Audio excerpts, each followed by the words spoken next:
Hello and welcome back. In today's video, we're going to be looking at Class 6 Science Chapter 3. Let's start. It's fiber and fabric. Fabric is woven cloth.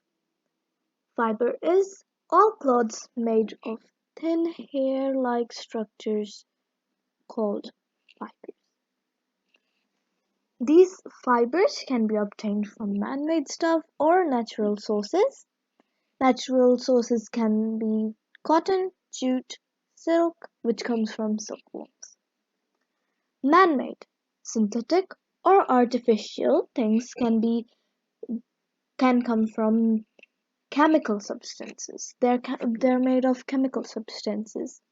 They can be nylon, polyester, and acrylic. You must have seen these in common days. Now we're going to learn about very important thing, yarn. Yarn is the thin structures made from fiber. Spinning is the process of making yarn from fiber.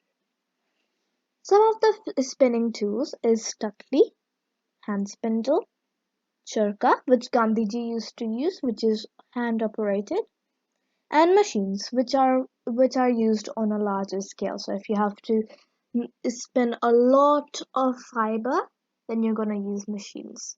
Well, if you've got maybe just a little muffler or something, you can use hand. Khadi is a term which is used for homespun clothes. Homespun yarn clothes, sorry. Plant fibers. Plant fibers are cotton and jute.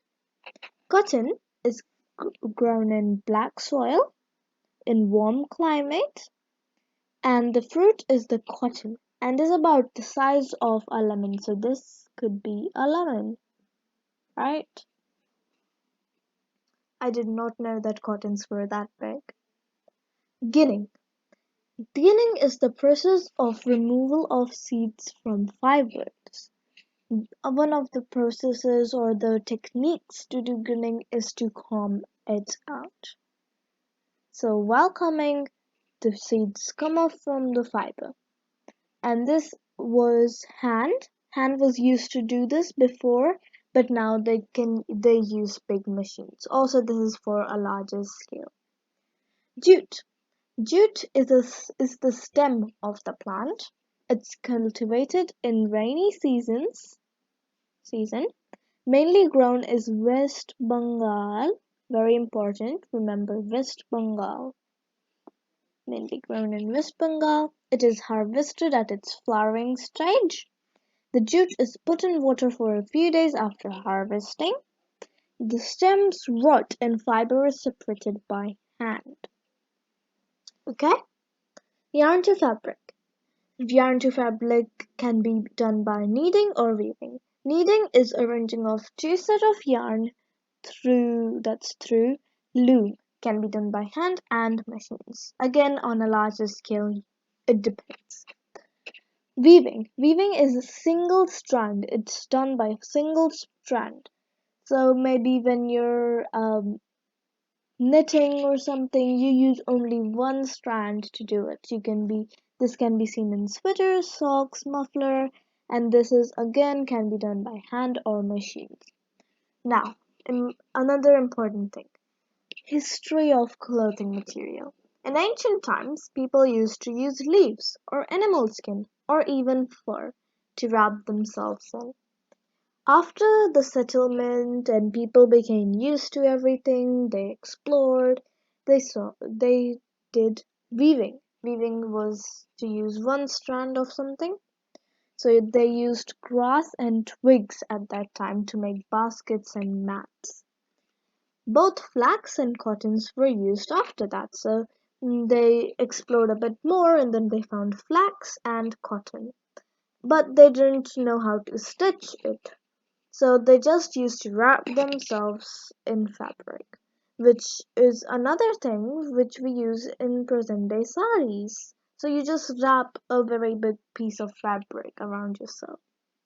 The needle was invented after some time, and then they started to do like to actually make shirts out of it or pants out of it, or things like that. Cotton fibers are also used to make mats, ropes, and gunny bags. So cotton fibers are also used. Process. The process of whole making fiber into fabric. Harvest. So you harvest the fiber. Let's take jute for example. Actually, let's take cotton. So you take the cotton seed, beginning, you remove the seeds from the fruit because all fruits have seeds inside them. As in mango, you've got the gutli. In apples, you've got the four pips and stuff like that. Then we do ginning. After that, we do spinning. We spin it into yarn. We spin it into strands, and then we use weaving or kneading to make it into fabric. So that's our chapter for today. Hope you enjoyed. Hope you learned something new today, and I'll see you next time. This was chapter 3, class 6, science NCERT. See you later. Bye bye.